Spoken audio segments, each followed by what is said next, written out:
titled Academic Integrity in the Face of Artificial Intelligence with Dr. Tricia Bertram Gallant. My name is Priya Pandeshukla and I'm your host for today's presentation. Before we begin the webinar, I just want to share a few things. So for the webinar, we ask you to keep your microphone muted to cut down on background noise. If there is a time in the presentation when you can unmute your mic, we'll let you know. If you have questions or comments during the presentation, you can type them in the chat. And you're welcome, of course, to have conversation in the chat, like right now. And if you have any problems, please reach out to myself or Shannon. Shannon, say hi so they know who you are. Thank you. All right, so this webinar is brought to you by IALLT. So IALLT is the International Association for Language Learning Technology. We're a webinar series. We have a webinar series approximately once per month, like this one, where everyone is welcome. But the recordings are on member benefit. So we hope you will consider becoming a member. This is how we offer webinars like this and other services like the FLT Mag and our LLTI listserv. So today we're talking about academic integrity in the face of artificial intelligence. So after a year of implementation, it is clear that generative artificial intelligence, GenAI for short, tools like ChatGPT, Bing Chat, Google Bard present both opportunities to enhance language learning and threats to the integrity of teaching, learning, and assessment. In this webinar, Dr. Bertram Gallant will encourage language instructors to explore the practical way in which they can think through these opportunities and threats and craft policies to help guide ethical GenAI use in the classroom. More about Dr. Bertram Gallant, who is the director of the Academic Integrity Office and Triton Testing Center at the University of California in San Diego. She's also a board emeritus of the International Center for Academic Integrity and former lecturer for both UCSD and the University of San Diego. She has authored and co-authored or edited numerous articles, book chapters, sections, and books on academic integrity and consulted with and trained faculty at colleges and universities around the world. Her most recent publications include Cheating Academic Integrity, Lessons from 30 Years of Research, and a special issue of the Journal of College and Character. Her earlier books, such as Creating the Ethical Academy, a system approach to understanding misconduct and empowering change in higher education. Cheating in School, What We Know and What We Can Do, and Academic Integrity in the 21st Century, a teaching and learning imperative, were seminal additions to the field. Wow, wonderful. We are so thrilled to have you today, and the stage is all yours, Dr. Bertram Gallant. Thank you for being here. Thank you, Priya. I shall share my screen. All right. Well, thank you everybody for coming. And I'm excited to talk to you about this today. I know we've all been thinking about it for the last year plus, and it's still a confounding thing about how do we integrate GenAI into what we do in higher education, in particular language instruction. And I would say the writing courses are the two that are the most heavily hit or heavily impacted by the introduction of GenAI.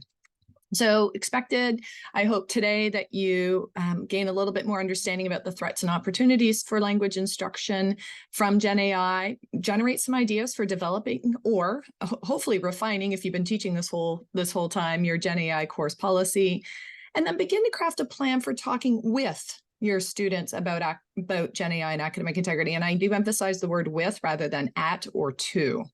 So if you could open up the chat, and let's start off with a kind of a conversation. One word to describe your feelings about teaching language in the ChatGPT era. One word. Maybe it's on the fear sector. Maybe it's on the excitement sector. Maybe it's in the happiness. Maybe it's love. Let's see. We've got quicksandy. I love that one. Overwhelmed. Exciting, complicated, exciting, hopeful, uneasy, confused, challenging, cautious, interesting, all over the place, right? Opportunities. I still love quicksandy. I like that. Tricky. Yes. Cautious. Help. Exhausted already. I know, Ren, I feel you. I should say exhausted still. Jealous. Ooh, Jeffrey. Interesting. I'm curious about the jealous. Maybe you can put in the chat a little bit more about that. Game changer. Absolutely, Mario.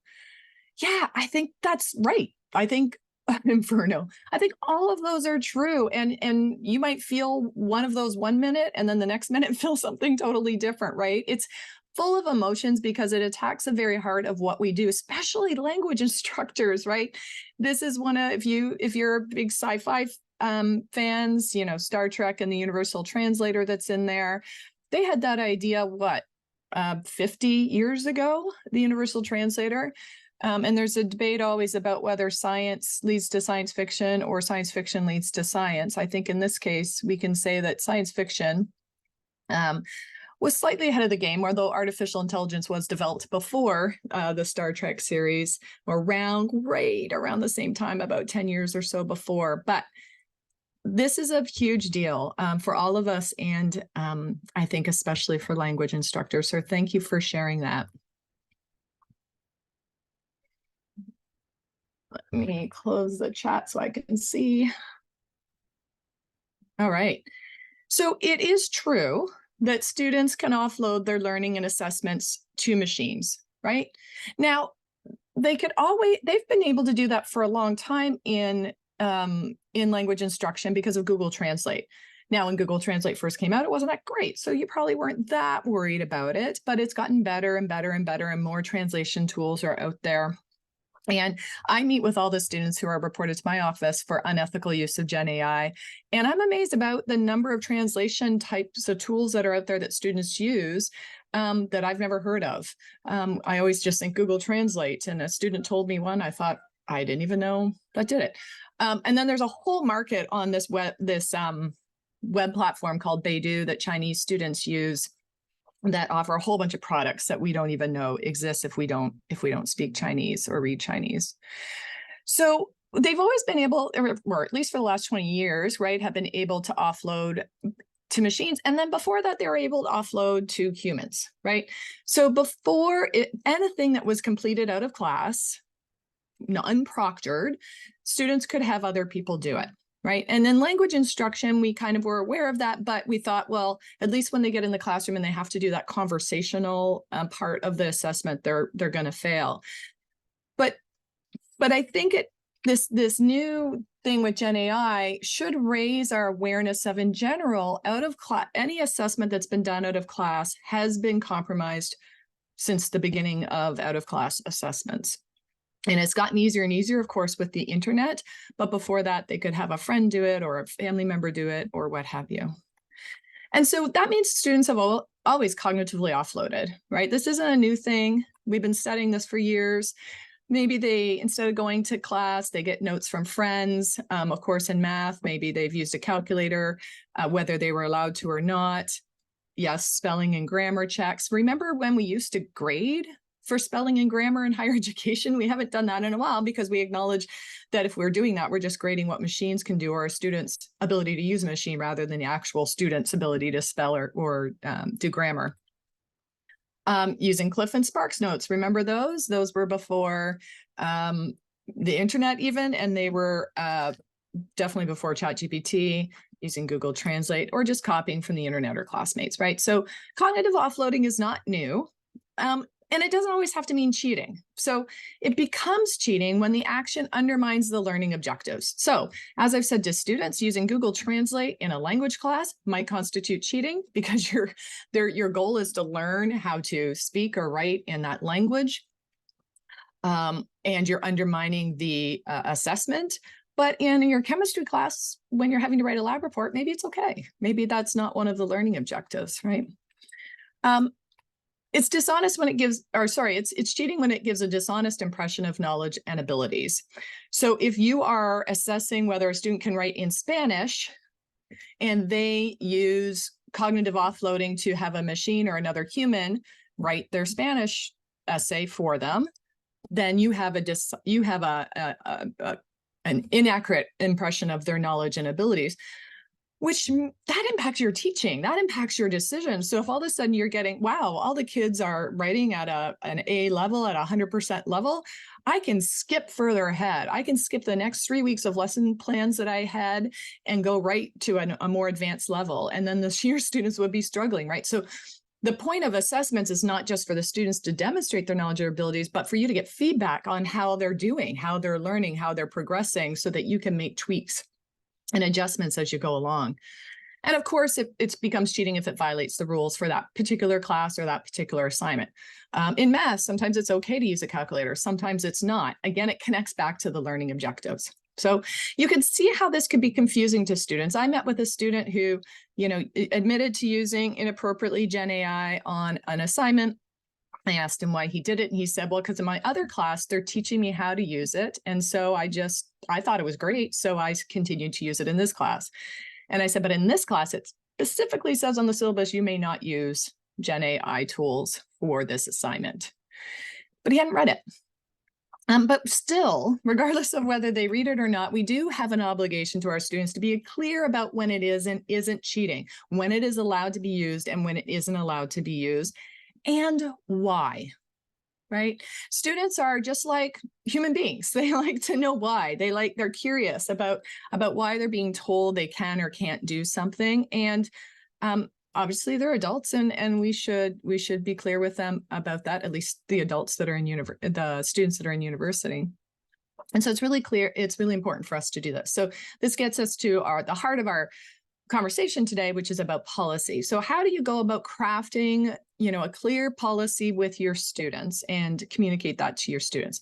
Well, the very first step you have to do is think about how it impacts learning in your class. Right. As I mentioned earlier, it's not always cheating to use GenAI. It really depends on the learning objectives. So what I've been recommending faculty to do is go back to their syllabi, go back to their course. And I understand that not everybody can change the learning outcomes for their course. Sometimes they're dictated by external agencies. Sometimes they're dictated by the program, the department, the school, the university. Sometimes you're teaching a class that's a prereq for another class, and so maybe you can't do it individually and you have to do it at a programmatic level. But having said that, whether you do this individually, as a group, in your department, what have you, we all do need to be taking a look at, are our learning outcomes still relevant? For example, if we had a learning outcome in a writing class for students will learn how to spell or have correct grammar, maybe that's not relevant anymore. So if they are relevant, though, would the learning outcomes be undermined or facilitated with GenAI use? So we don't want to assume it's going to be undermined. So in what ways could students use GenAI to amplify their learning for this outcome? And in what ways could they use it that might undermine it? And then after we've looked at the learning outcomes, right, we want to look at the assessments that measure whether students have reached those learning outcomes. And are the assessments still relevant? Would the purpose of the assessment be undermined or enhanced with GenAI use? So let's look at an example. I got this from the web, Spanish 101 at University of Washington. And so these are the Spanish 101 learning objectives. They might look very familiar to you. They might be similar across different types of language classes. And so the first question, and you can put your thoughts in chat if you like. Are these all still relevant? And if not, which ones aren't relevant anymore? Which might be undermined with GenAI use? And which might be amplified with GenAI use? So, for example, if acquiring new information and reinforcing knowledge of other disciplines, maybe that could be amplified with GenAI use. But achieving novice, high, intermediate, or low proficiency, proficiency in communication, maybe that's going to be undermined with GenAI use. Right. So the only way you can really figure this out is play with the tools for your different assessments, for your different learning outcomes. You could also ask ChatGPT, for example. You could give it these learning objectives and ask it these questions and ask it how it would resolve the issues, right? You are an expert in teaching Spanish at the university level. You want to give it a role. Here are the learning objectives for your course. You're wondering how GenAI tools like ChatGPT could undermine or amplify these goals. Analyze that and make suggestions for changes. So you can use GenAI as a tool to help you do this as well. So those are the learning objectives. For the evaluation, here's the evaluation. All of these were done outside of class. Even the group project was a recorded presentation rather than an in-class presentation. So in class, they would play the recording. We now know that deep fakes are possible. You could get AI to do the entire presentation, including the visual of the person giving the presentation, without doing it yourself. So anything, again, that's done outside of class can be undermined with GenAI if you're not aware students are using it, if you're not aware how students are using it, and if they're not being honest about that use. But perhaps it could also be amplified with GenAI use. And I'm going to show you an example in a bit about the speaking task that maybe could be amplified with GenAI use, and maybe even the projects. Okay, so how do we focus on the learning? Idea one, like I said, you need to play with the tools.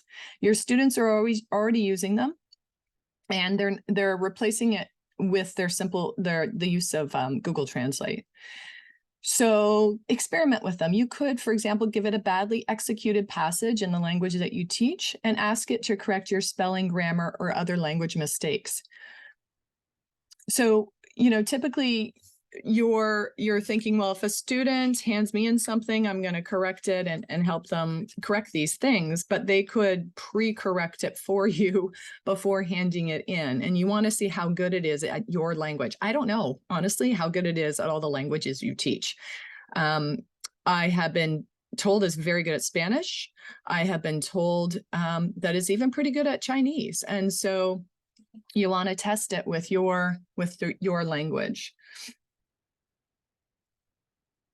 Definitely paste in and you can tell it not to include your material in its training database, but you want to paste in one of your assessments and ask it to suggest how you could change it to make cheating more likely.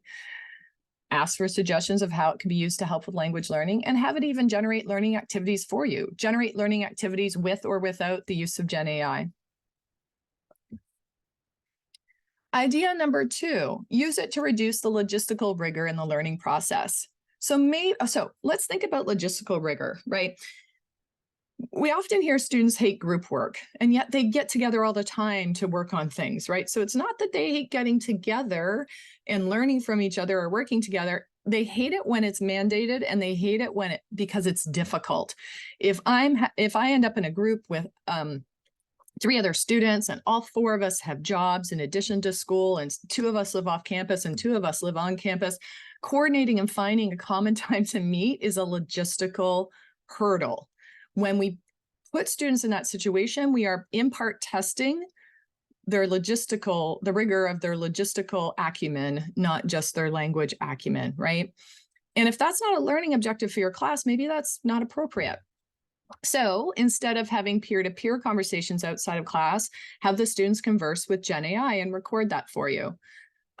Or scaffold. Maybe they start like in lower division language classes, novice language classes, they start with human to GenAI because it's less intimidating. I don't have somebody going to laugh at me compared to, and then scaffold that up to human when in more advanced classes. So I'm Canadian, born and raised, took French from probably grade 1, maybe grade 3. I don't remember. Maybe I think it was Dawn from Ottawa can remind me, up until grade 12. I cannot speak French. I can no longer read it or write it.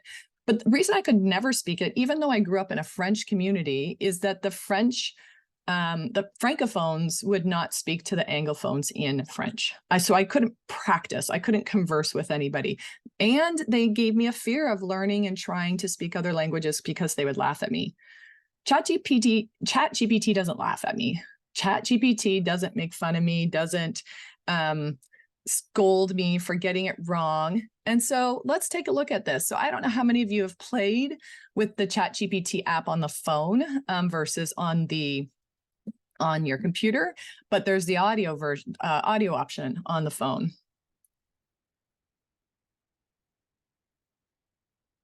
Hopefully you can hear this.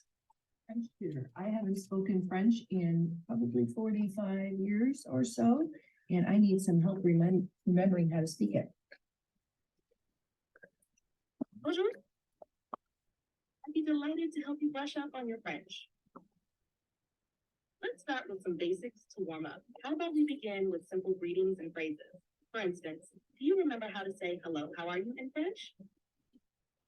Bonjour, comment ça va? Oops, sorry. That's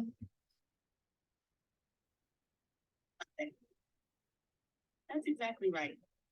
Bonjour, comment ça va means hello, how are you in English. If you want to respond to this question, you can say ça va bien, merci, et plus, which means I'm fine, thank you, and you. Would you like to practice more phrases or focus on a specific area of conversation? More phrases would be great.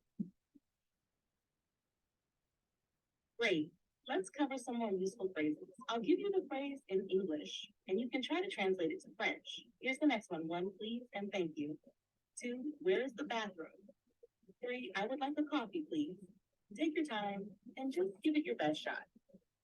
Okay, next time, just give me one at a time. I can't even remember the 3 that you gave me. I'm in my 50s.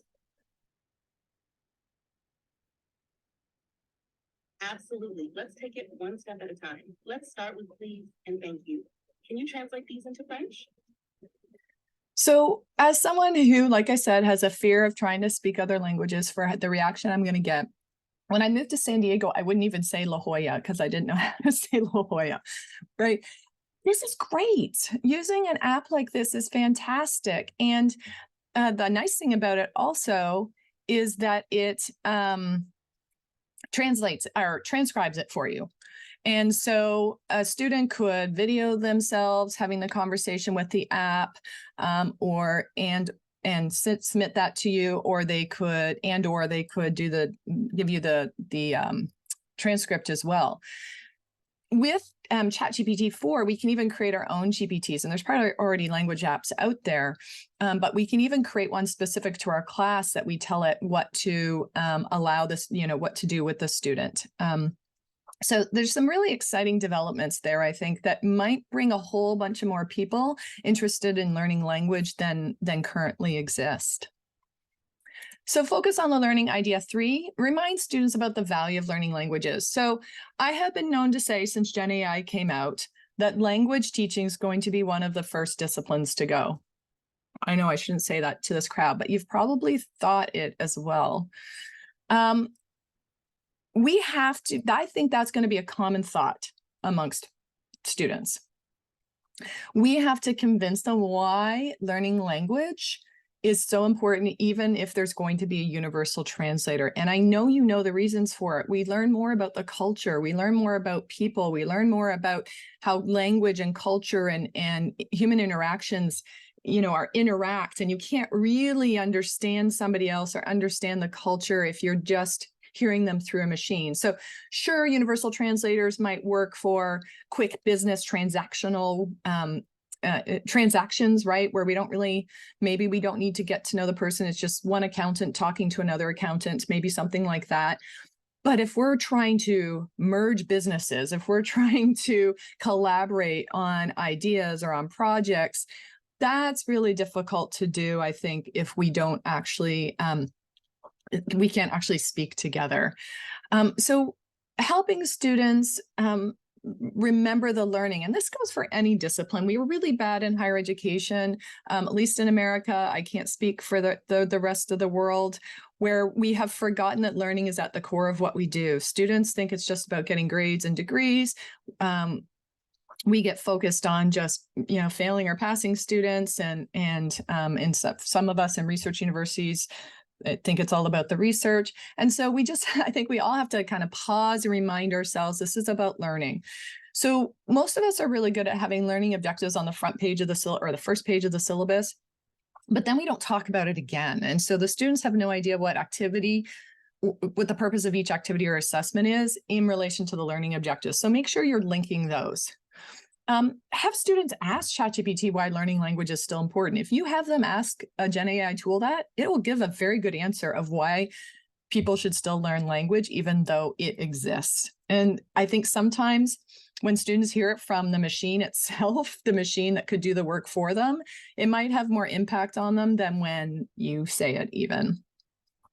And then, of course, in upper level classes, you could have students critique the language output of GenAI to help them see that it's not that great. It's great. It's pretty good, and it's getting better, of course. But maybe it's not just the language output. Maybe it's about, again, the cultural understandings, or if you have them have a conversation with it about the culture of the, say you teach, say you teach Russian, and you want to have or you could set up an assignment where the students talk to the GenAI about Russian history, or those great ones. Sorry, I get kind of excited. Those great ones where you choose a Russian figure from history and you tell GenAI to be that Russian figure, and then you have the students communicate in Russian with the GenAI tool, as if they were that historical figure. So interviewing them. So you're bringing in that culture, you're bringing in the history, you're bringing in the all the other things that people get exposed to when they can speak the language. I have a question that says, I thought ChatGPT didn't speak, it was only in writing. That's true on your computer, but you need the phone app to have it speak. And it's really fun. So, okay, so that's step one. Focus on the learning. Think about the learning outcomes for your courses. Think about it from a programmatic level. What can we maybe not, what do we need students to build as basic competency skills without GenAI? And then can we scaffold them to start to use GenAI as they get higher and higher, more advanced in their language skills? Math does that, right? Like, we still teach students basic arithmetic in school, and then we let them cognitively offload that basic arithmetic to calculators to allow them to do more advanced math. And we can think of language in that same way. So focus on learning. Then start to gather your students' thoughts about GenAI. That's really important because they have a lot to say. And because they're worried about it. So 27% are worried about the impact of AI on their education. They're wondering, like, am I still going to learn with GenAI? They're kind of acknowledging, like, I could cognitively offload a lot of my learning to this. And so what's going to happen to my brain, basically? They're definitely worried about the impact on their career. I've had students say, maybe I should get out of computer science because there's not going to be as many programming jobs as there used to be. And that's true. There probably aren't going to be as many programming jobs. There's probably not going to be copy editors in the future. So there is going to have, I just learned about an organization in Silicon Valley who's laying off 700 people, but they're trying to hire 1,000. So instead of tooling up the 700 they have, they're just getting rid of them and trying to find 1,000 people who already know how to use AI in the way that they want it to be used. So it will end jobs, but like most technological revolutions in the history of the world, they've also created new jobs.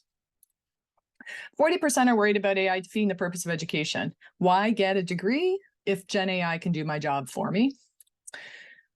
And actually, they're worried about the impact of AI on society, which they should be. Deep fakes, disinformation, misinformation is going to be amplified. Those robocalls we already had in the United States. I don't know if you're seeing this in other countries where somebody did a robocall that was pretending to be Joe Biden in New Hampshire, telling the voters there not to vote to save their vote for November. So there is going to be an impact on society and particularly democracy. So students are worried about it. We have to talk to them about it. Just like we talk to them about other things they're worried about. We talk to them about the pandemic because they're worried about it. Universities talk to students about the Palestine-Israeli conflict or the Ukrainian-Russian conflict because they're worried about it, right? We need to acknowledge their worry and create a forum for them to discuss it. We also need to talk with them about it because they're already using it, right? They're using it to complete assignments. 41%, at least when this poll was taken, which was 2023, 41% think it's morally wrong to use the tools, but almost half think it's ethical to use the tools. And of those students who are using them, you can see that some of them are using it for assistance, which might be fine. Some of them, 30% are using it to complete the majority of their assessment, and 17% are using it to complete their entire assessment. 17% is a very high cheating rate. It's not as high as plagiarism, which is around 33%, but 17% is high. That's essentially equivalent to contract cheating, to giving your assignment to another human to complete for you. And 17% is quite high for that behavior. Okay, so you need to talk with your students about this. And yes, you need to talk with them about it in your class. You can't just leave it up to other professors or the university. So 3 simple ideas for listening to your students. 1, survey them. There's all sorts of questions you can ask them. For you in language classes, you might want to really focus in on not only how familiar they are with it. Priya was talking about how her students are either using Snapchat or ChatGPT and they don't know how many other tools exist out there. But asking them about what they think about what would or wouldn't be cheating in your class, given your learning objectives with GenAI tools. And asking them what they need from you, what would be helpful for them to understand the line between ethical and unethical use of the tools. And we can share these slides out afterwards. I'll send them to Priya and she can send them out. You could talk to them about the ethics of GenAI use. Okay, I love this conversation, and I developed this before GenAI. It works generically to talk about academic integrity, but it also works specifically about GenAI. These are on the left-hand side of the column, you'll see ICAI's, the International Center for Academic Integrity's fundamental values, the 6 fundamental values of academic integrity. Having a conversation with your students, allowing the students to say, upholding the value in this class means that we will do X, Y, and Z. And we think the instructional team needs to do this, right? And it's really helpful because students hear from each other, like, oh, it's not just the teacher who thinks this would be cheating, it's my peers. And peer perceptions of peer norms, perceptions of peer behaviors have a big impact on student choices, right? So you could do this around specifically GenAI use. When would it be fair to use GenAI use, or to use GenAI tools for students and for you? Like, do students think it would be unfair for you to use it to grade? What about to create your lesson plans? What about to give you ideas for activities? So that could be a really, using these values, which are pretty universal values, although we might prioritize them differently in different cultures and countries, they are pretty universal. So that could be an interesting idea. You could also just have the students right at the beginning. You know, normally we spend a whole day talking about our syllabus or talking about the term and what's going to come up.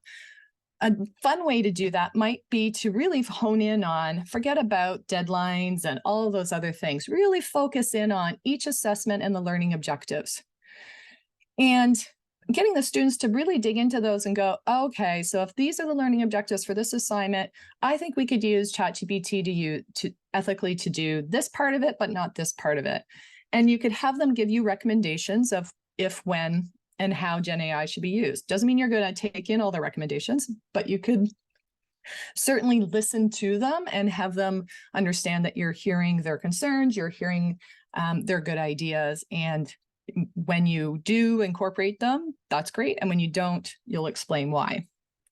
And so that gets us to step 3, finalizing your policy. And I really do encourage you to speak with your students before you write a policy, or if you've already written one, next time, you know, revise it by first hearing from your students.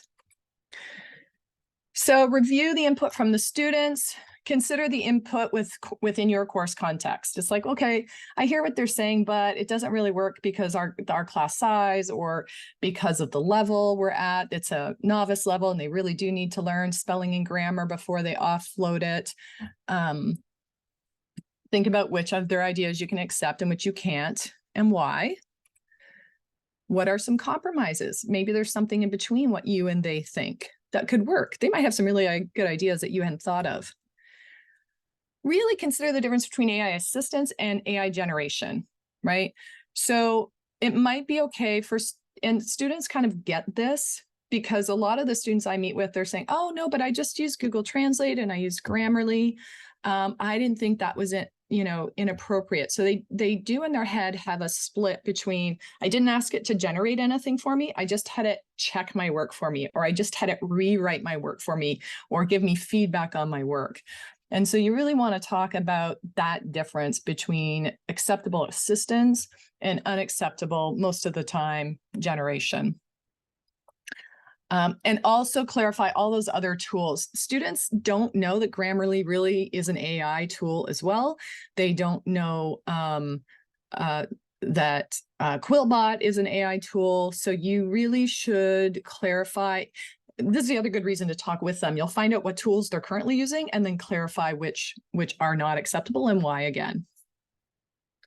So then you have 3 policy options, right? You can ban it. If there's anything completed out of class, your ban policy is not going to work. So if you're going to ban it, think about securing that assessment, and I'll talk about that in a bit.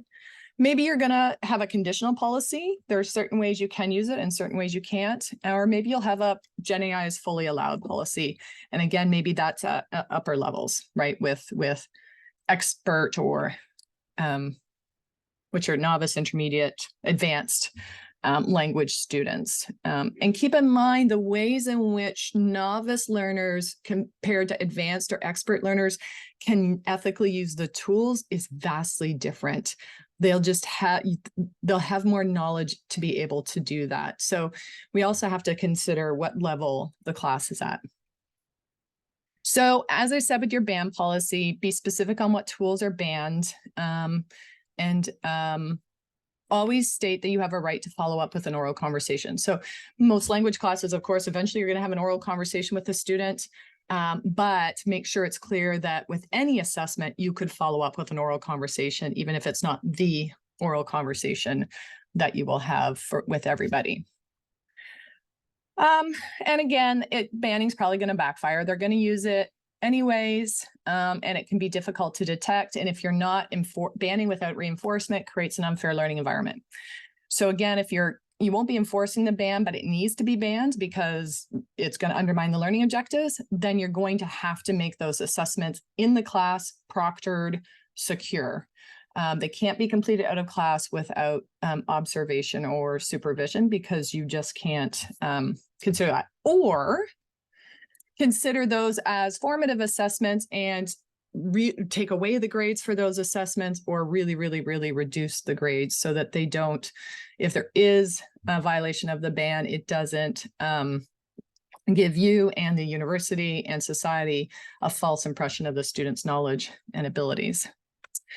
GenAI detectors that work, Turnitin is definitely the best based on the research studies that have been done. It still has some, misdetection, but any tool has misdetection.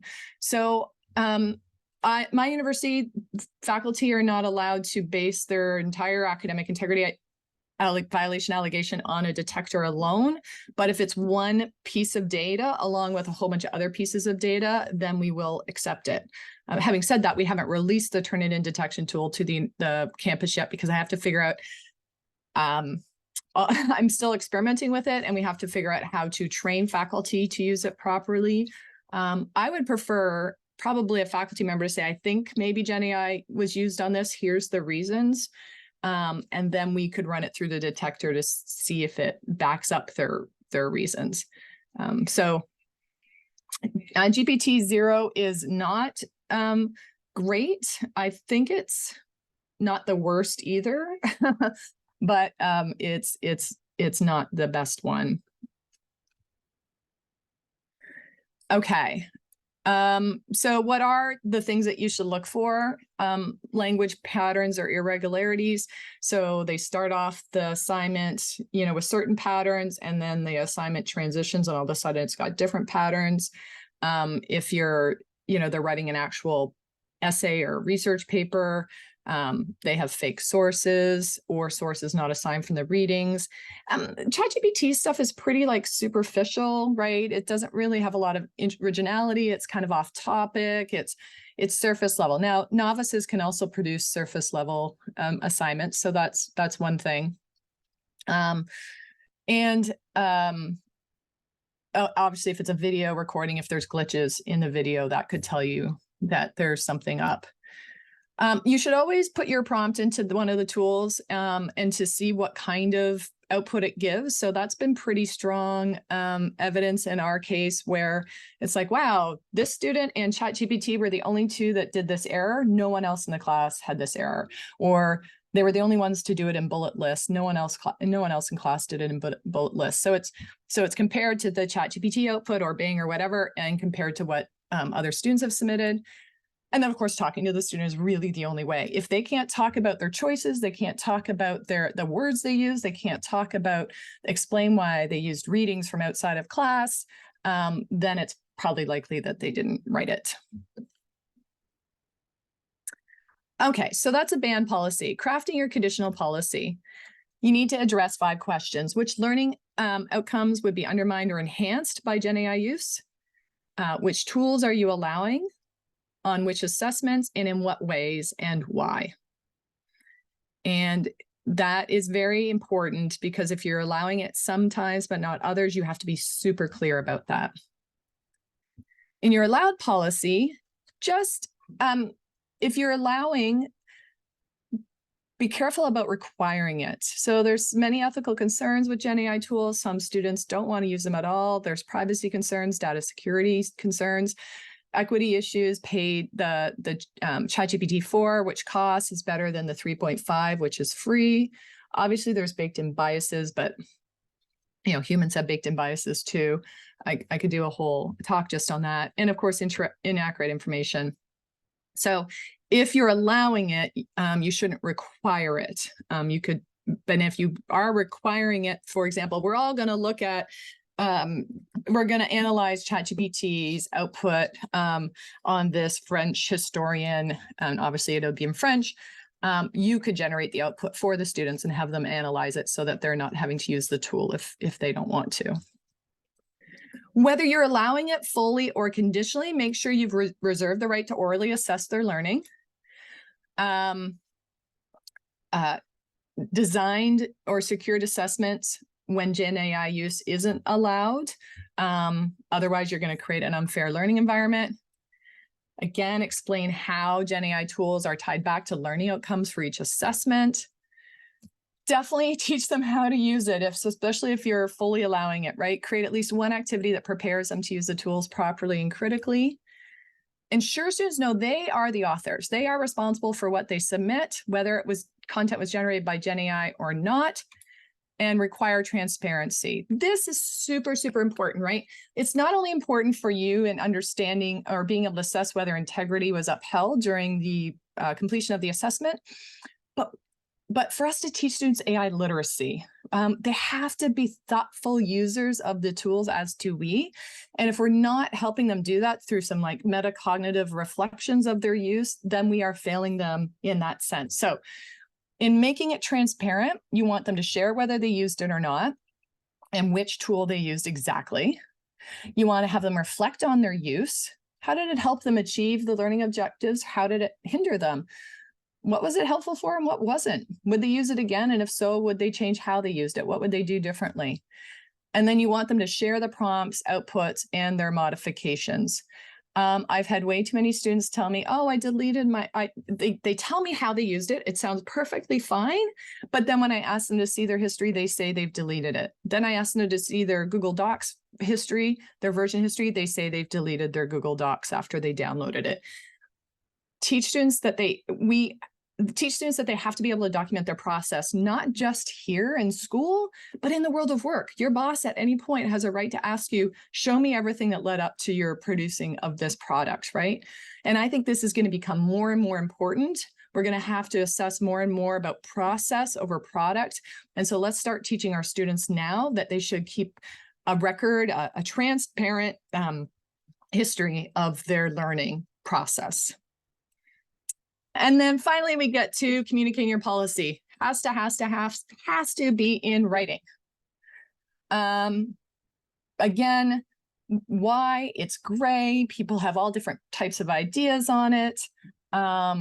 There's disagreement from faculty about how and if it should be used, as shown in this graph. So we do have to have a policy, and we do have to have it in writing. And we should really, before we create it, talk with students about it, or at the very least, after you have it in writing, talk with them about it afterwards.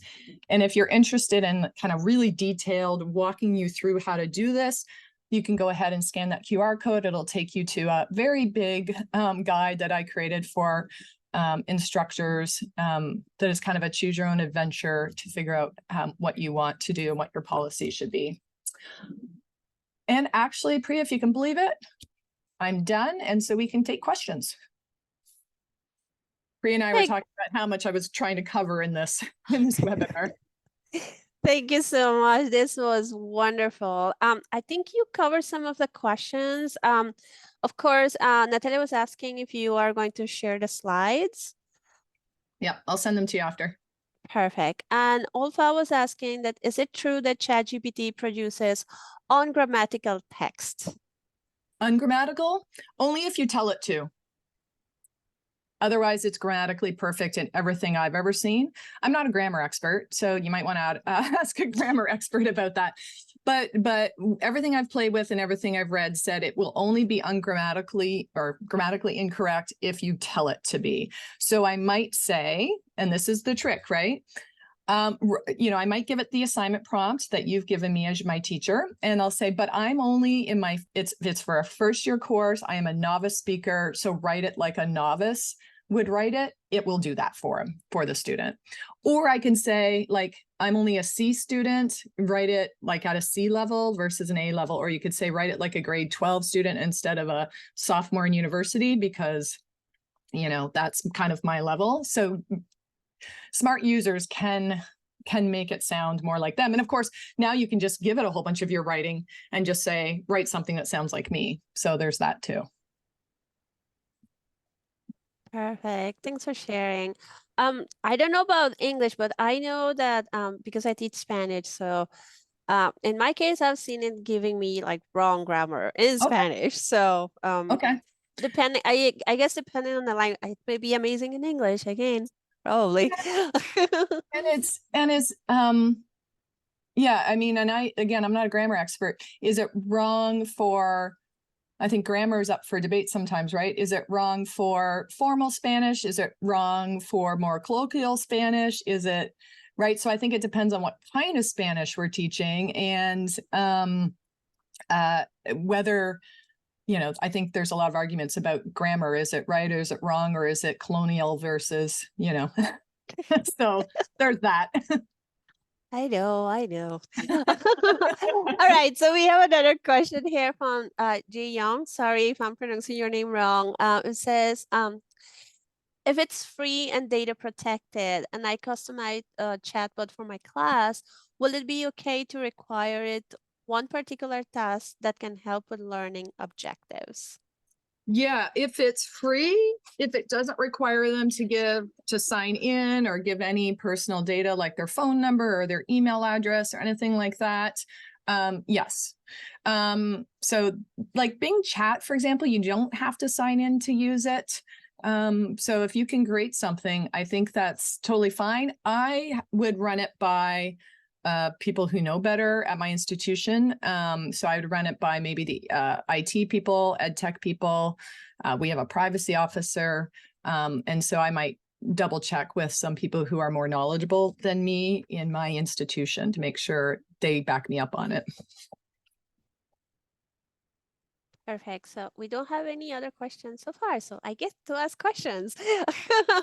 So I'm just wondering about a bit the implementation Mhm. at your university. Like for example, at my university, we just have like the broad policy that my university put out there, and pretty much what the instructor they do, they just copy paste in their own um syllabi and put it there, and it's like, don't use it. You're not allowed to use it. That is pretty much the consensus. Yeah. And then we have probably like a 2%, like you can use it for brainstorming, or they are just specific for that. But I'm just wondering, how is it working at your university, and how folks are taking that, like faculty and students? Mhm. All over the place. Yep. It's all over the place. Some are still trying to ban it. We've got faculty saying, oh, I'm just going back to 2 midterms and a final in class that are all proctored. It's all over the place. In the guide, I've given faculty, it was written for our faculty, but faculty from other universities and colleges have found it useful. I gave them sample policies from other universities, and I gave them kind of our preferred policy for banned, conditional, or allowed use.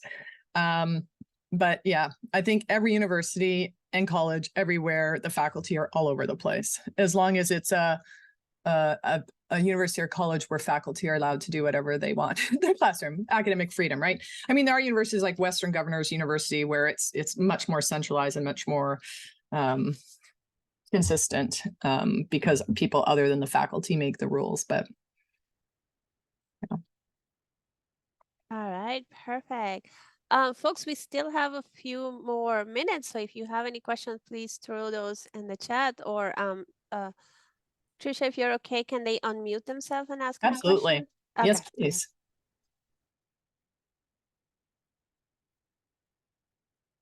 Yeah, someone else mentioned Khan Amigo. That's Khan Academy partnered with OpenAI to do their tutoring. And they are very, very, very, very, they are experts in tutoring. I would say that I haven't played a lot with it, but that's what they're known for. Oh, hellohistory.ai. That's one of the apps where you can talk to historical figures. I love those. I think those are great, both for history professors, but as I said, you could also use them for language classes too. Perfect. You have a question from Olfa. Yeah. Said, how can we be up to date with AI, as there are a great number of new AI tools every year? You can't stay on top of all, what'd you say, Priya, 11,000 plus? You can't stay on top of all of them, and you don't need to. They're all built on the GPT platform, the infrastructure that you can get from ChatGPT or Bing Chat. So they're not different. Any app that you see is just a targeted app for a particular thing. So it could be better at doing, so ChatGPT, for example, is trained on generally, right? It's just a general tool. It has no specific skill. Unlike, say, AlphaGo, which was trained to play Go, that game, right? Or the one that was trained to play chess. Those are very, very good. The more narrow the tool gets, the better it gets at doing that specific task. So when you see all the AI stuff that comes out, it's really a lot of stuff that's specific, like AI tutoring, AI language instruction, AI history. And so you can go to that Futurepedia site, and you can filter based on your interest and just keep up to date, or maybe not even up to date, but every once in a while, look at what tools are relevant to language instruction, and don't worry about all the other ones. So there's this one, and then there's the Futurepedia.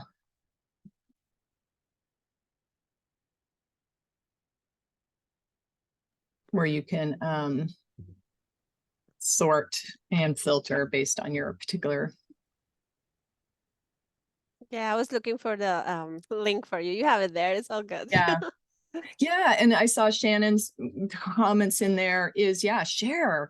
The best way we're going to learn is from each other, right? Is share your experiences, share interesting assessments that you came up with using GenAI, share your policies, share a tool that you and your students tried that was really good.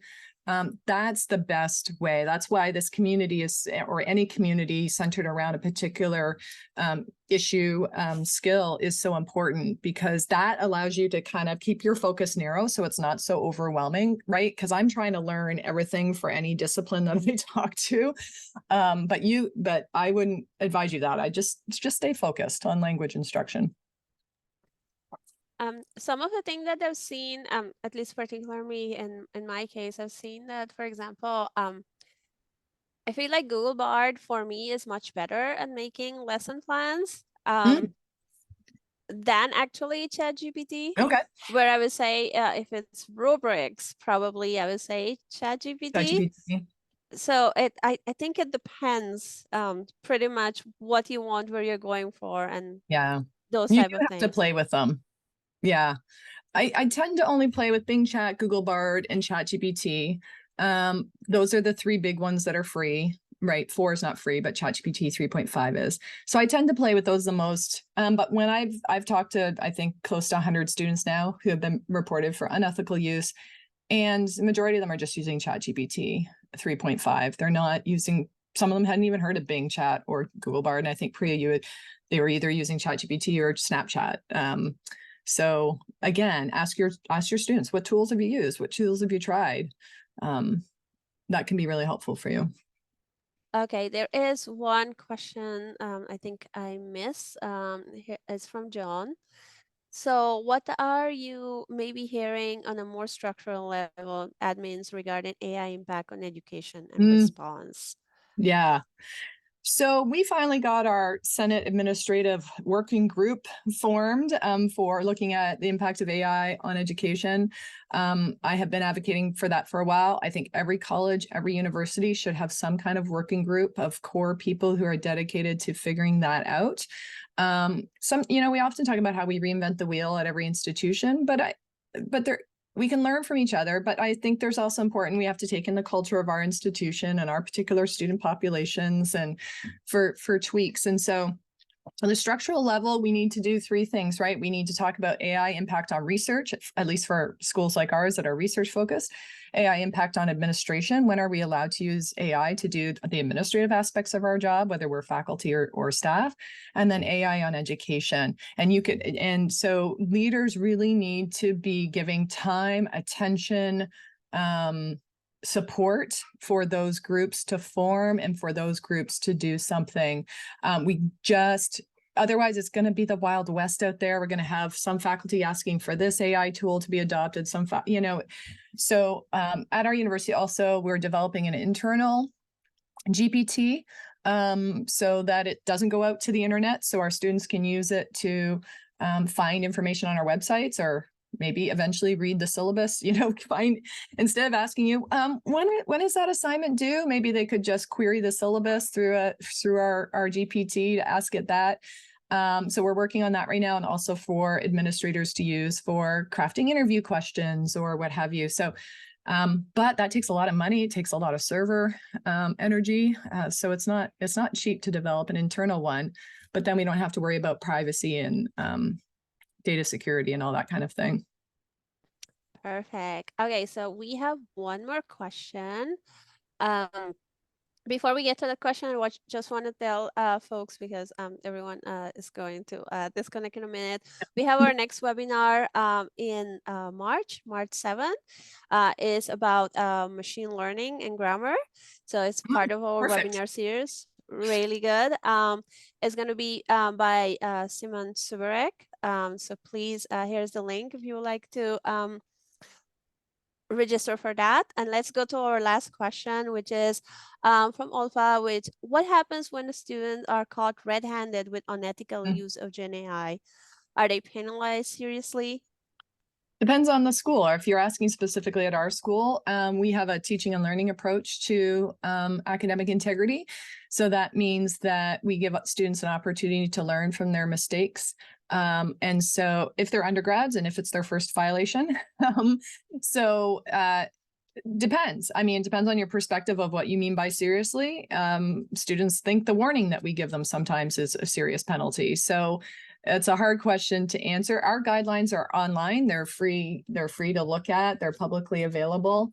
And doesn't mean that they're perfect, but we do like to be transparent about it. And you're welcome to see what our guidelines are here. Perfect. Thank you so much for that.